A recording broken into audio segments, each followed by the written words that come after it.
This next gentleman is also as equally as humble. I mean, the last two are humble, but this gentleman is so humble. I don't know how Wendell's going to do it because Jack would just like, call me back tomorrow. I'll talk to you next week. And then he's just a humble gentleman. Wendell, where are you at, buddy? This is Coach Woolham, Rose Hill, former coach, worked with Coach Jack Dahl. He's going to present. And Wendell, I'm so happy you're here tonight. It's been a long time. Thank you. Okay.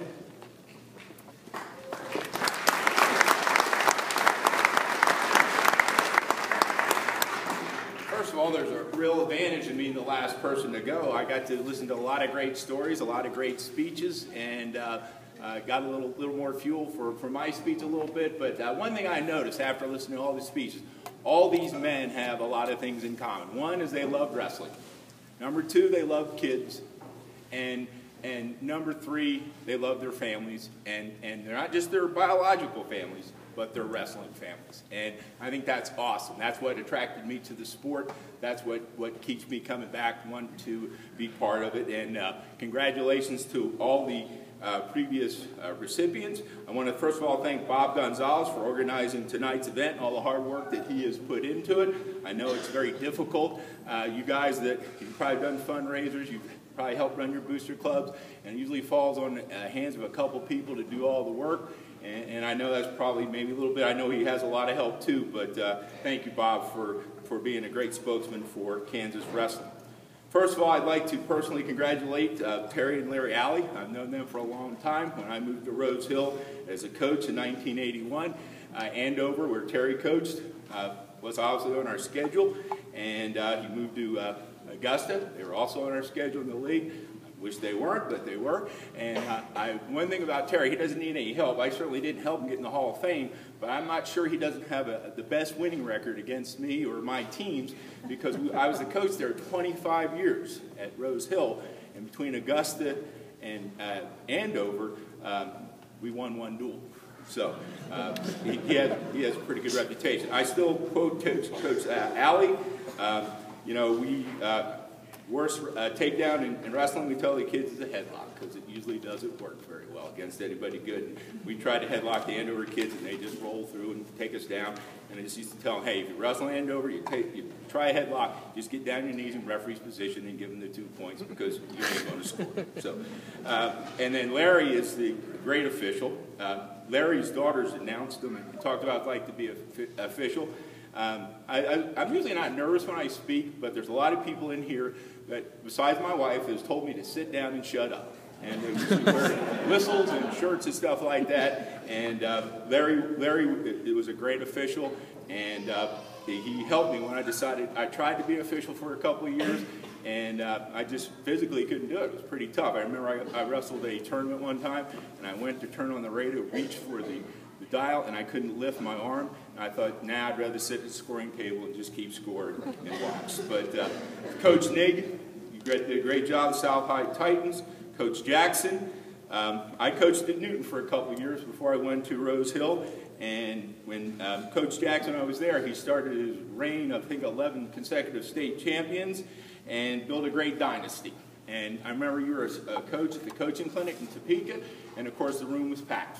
And they wanted to hear how Coach Jackson built the Ark City Bulldogs into the state power they were. And Coach Jackson truly is a man of few words. Some coach raised his hand and said, Coach, how do you keep winning? How do you keep winning state championships? And he never, you know, he just looks straight in the eye and says, I just put stud after stud after stud on the mat. He's right. That's how they won state championships year after year. Unfortunately, I couldn't figure it out in Rose Hill, but you know, he did a great job.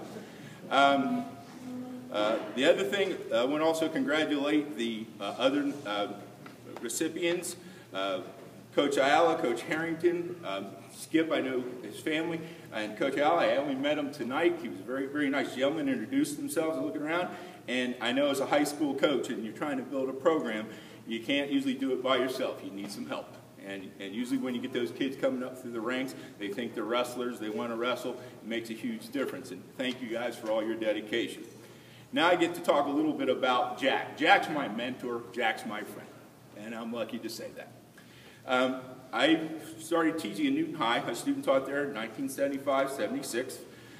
Jack was a member of the staff there already. I was student teaching. I was lucky enough. I got the job in the fall, went back there and stuff like that. And I like to tell you my first year teaching was a good year, but it really wasn't. I was struggling mightily in the classroom, basically with discipline and stuff like that. And basically what happened one day, I kind of lost my cool, and I kind of picked the kid up by the seat of the pants and jacket and just helped him out the door. And, well, that's how we got kind of treated in high school. The coaches, if you mouthed off to them, did something, they kind of took care of it, right? Well, it was a different day and age. I just hadn't figured that out yet. And I remember visiting with the assistant principal, the assistant superintendent, and after those meetings, I wasn't sure I'm going to have a job the next day, right? And I was really feeling kind of down. Jack pulled me aside and said, look, he says, I thought, oh, here comes another lecture about I shouldn't have done it, which I kind of figured out by then. And he says, look, here's your mistake, Wendell. I said, what is it, Jack? He goes, you should have just sent him in the lounge there and stuff like that. We had a social studies lounge. Sent him in there until you cooled off, he cooled off, and that would be the end of it. And I thought, wow, that's a good idea. I thought for sure I was going to get the big lecture. The other thing is when you teach, you don't just teach, you have other responsibilities like supervising lunch, supervising the buses. I happened to have sophomore hall supervision at Newton that year. And I remember coming out, and if you know anything about a sophomore boy, the hormones are raging and they're not real good thinkers, in high school at that time. And you put a bunch of them together, their collective IQ drops very quickly, okay? And I'm standing there watching them. I had to get on them all the time. But one day I came out, and this was before computers. One of the kids had written in pen and put it up on the men's restroom door. It says, Mr. Woolham sucks. Boy, was I mad, right? I mean, those are fighting words to me. And I was mad, and I took it down. Of course, I tried to figure out who did it. Those kids weren't going to tell me, of course. And I went in, and I was venting in the teacher's lounge and stuff like that. And Jack says, Wendell, it says, didn't they say Mr. on the poster? I said, yeah, that's right. They said Mr. He said, well, they expect you to put Mr. Like, chill out, So I thought that was actually pretty good advice. Jack the wrestler. Jack wrestled at Newton High from 1964 to 68. He was a 3-time state placer, taking 4th twice and 2nd his senior year. He wrestled collegiately at Adams State, which back in the 60s and 70s was an NAIA powerhouse, and he was a member of the national championship team in 1973. He also competed in the Olympic trials in 72 and 76, so Jack knew how to wrestle. Okay? Jack the coach. Jack started his wrestling career back at his alma mater, Newton High. From 1974 to 1979, he served as assistant under Delwood Erickson and helped coach the team to a state championship in 1976-77. Jack succeeded Coach Erickson in 1979 and would coach the Railers for the next 17 years, leading Newton to top 5 or better finishes in most of those years. Jack was chosen the 5A Wrestling Coach of the Year in 1981, 83, and 91. Jack then went on to coach at Halstead for 17 years. In Jack's 35 years as head coach, he coached 31 state champions and 80 state placers. I remember several years ago, I think I went back to Newton to watch a Louisville tournament, and some parent came up, recognized me, and asked me what it was like to coach with Jack, or he asked me a question about Jack's coaching. I said, Jack Saul's the type of guy that if you want to be a champion, you want Jack Saul to be your coach. If you're just out here just to kind of roll around the mat, have a little bit of fun, you don't want Jack as a coach. Because Jack is going to push you, and he's going to make sure you did what you're supposed to do to be the best. Okay?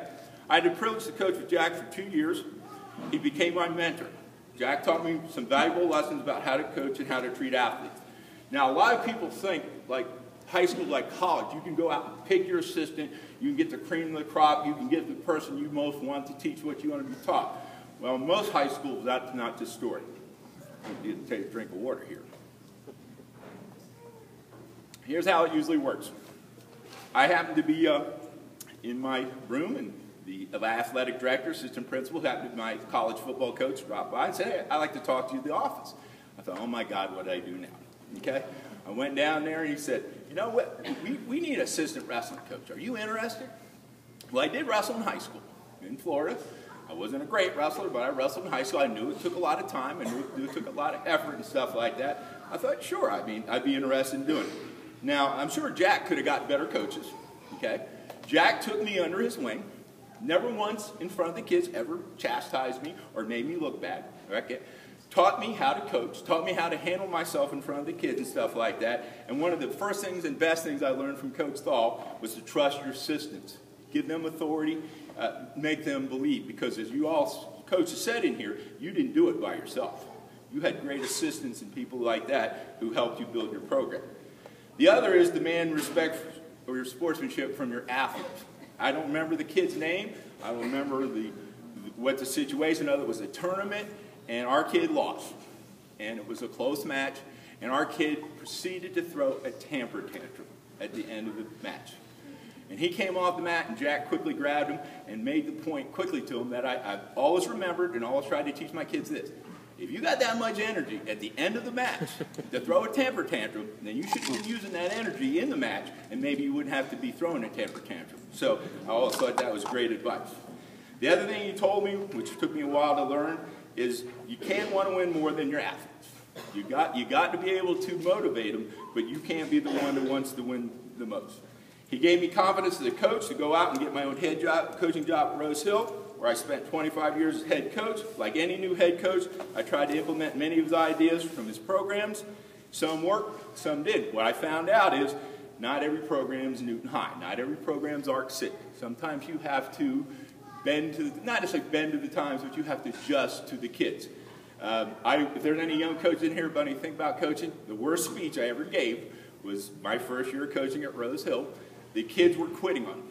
You know, they were quitting like one at a time, one at a time, one at a time, and I lost my cool in practice. I said, if you're going to quit, quit now, get it over with so we know who we have for the rest of the season. The next day, there were kids standing in line with the wrestling stuff ready to hand it to me. And I thought, man, that was a bad speech. Okay? So, Jack the family man. Jack has a great family. Okay? His wife, Joanne, for 42 years, is a great lady. I was single when I was at Newton. I was single most of my life, just recently got married. And anyway, they would have me over for dinners. And after tournaments and stuff, after the state tournament, back then the state tournaments were usually held at a high school. Several times Newton hosted it. And it was like family. Got treated like family. It was great to be around it. He has great kids. His oldest son, JJ, or Jermaine, was a 3-time state medalist and a state champion his senior year. Justin was a 2-time state champion, national champion at high school, 158 pounds, and wrestled at the University of Missouri. And Jack's daughters, Jeree and Janae, also were great athletes, terrific gymnasts. Now, Jack's wrestling family is just impressive, okay? His former wrestlers and assistant coaches admire and respect him.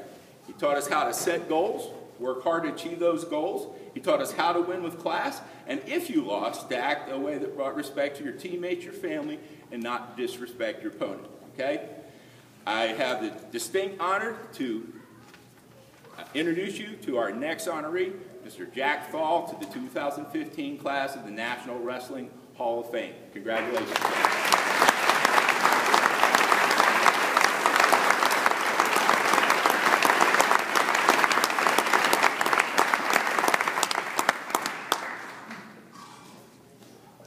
I don't think I have anything to say now. First of all, can you hear me? Yes. I want to thank God for blessing me with my family, my friends, and the inductees. I'm going to go through as fast as I can because you've been here a long time. But it's really ironic. I remember being on my grandmother's house when I was a little kid, and she got the Daily Oklahoma. And I wasn't even into wrestling then. I think I was 10 years old, and I'd read about, no disrespect, the Sooners as well as the Cowboys. Well, I wasn't into wrestling until a friend of mine went out, and every year he would go out, and he'd quit. So I finally got into it really good. I was in the 8th grade, and I was ready to wrestle. I could beat our guy that won the state. And he quit. I stayed out. And our coach was Spet White out of Oklahoma, Black Belt, Oklahoma. 4-time finalist, 2-time state champion. Lost his freshman year. had 5-0, broke his arm sophomore year. He wanted to go on, but his coach wouldn't let him. But he went on and won 2 other titles. Speck was about 5'1" or 2", if that big. And I thought he was good, but I didn't know how good he was. And I talked to people from Oklahoma, they said, oh yeah, I remember like yesterday, Speck had a leg in, hanging upside down for a minute, 15 seconds, rode the boy out, got the title. His 3 best friends were 1960 Olympians, Jack Blueball, and the 6-time world champion, Terrence McCann, a 115-pounder. He won the title. And Shelby Wilson at 136.5. Speck himself was really good. He didn't talk much about himself. And I suspect, you know, the book, The Outsiders, the movie, was really based off a little small town, Sand Springs, Oklahoma, where Speck coached. And Speck would always get on us about being soft. You know, he said he had to break up fights, you know, every day in Sand Springs and all of that. And he ended up, of course, coming to Newton. And so when I started my freshman year, you know, I was like 5'6½". I weighed 122, and I wrestled 95. Hardest thing I ever did in my life, and it really prepared me for everything. I remember Wayne here was wrestling one of our kids my sophomore year. In fact, his relatives up there, Albert Martinez, 3-time state champion, Eddie Oquendo, and Eddie had wrestled behind me. And Eddie, he was like twice as strong as anybody ever wrestled. And he wrestled with Wayne, and what was it, 9'8", 8'7", and he had Eddie crying. And I was kind of glad to see that. Eddie ended up going on, and he moved. He won the state title. Went to California, won a couple titles, you know, just an outstanding person. I do want to go back to my early years, my people that really made the difference in my life. There's so many. If you'd ask people to list people that really made a difference, I'd start with the Titus family. Gene coached everything. His sons, Bill and John, and they're here tonight, along with Margie, the wife. And then I even have one of my high school teachers here, 48 years teaching, you know, and I've taught 41, so it's amazing. As I never accomplished what I wanted to, placed 3 times at the state, beat the best kid junior year in the semis, lose to the other kid. Maybe he was the best kid after, I guess. Bill Wellfelt of Winfield got beat by him. It bothered me for a year. I could think of nothing else. You know, come back my senior year, I'm hurt 7 weeks, come back, beat everybody I need to beat. And one of my nemesis in here from Ark City, we wrestled so much. We were friends off the mat, but we were horrible on the mat. It was just Rick Lewis. He's here. As I left high school, very disappointed. You know, and I had a mentor, Mr. Robinson, who had me set up to work for the post office, to work for the railroad. Thought I wanted to do that. Found I didn't want to do it after working for the railroad a while. You're away from home too much. What to do? I got a scholarship to Pratt, and what was crazy, they sent this postcard, and it looked like a huge university, and it was just Pratt. And after feeling sorry for myself, you know, that football coach had sent this postcard actually at WSU out. And he had all these people coming in from all over. And some would come into Wichita and say, I want to catch a plane to Pratt. Well, no planes go to Pratt. Throwaway's bus, baby, but that's about it. So I go to Pratt, I get a scholarship, you know, and most people don't know a lot about scholarships. You know, it's not that big. I mean, there's a lot. If you're a blue chipper, you get big. But anyway, he offered me quite a bit. First year wrestling, wrestled 6 matches a whole year. Went to the national tournament and wrestled that many. Didn't place the first year. Second year, I got 7. And there was a gentleman by the name of Pudge Wilson. He really made the difference for me. I was wrestling, weighing 175, I was making 42s. It took me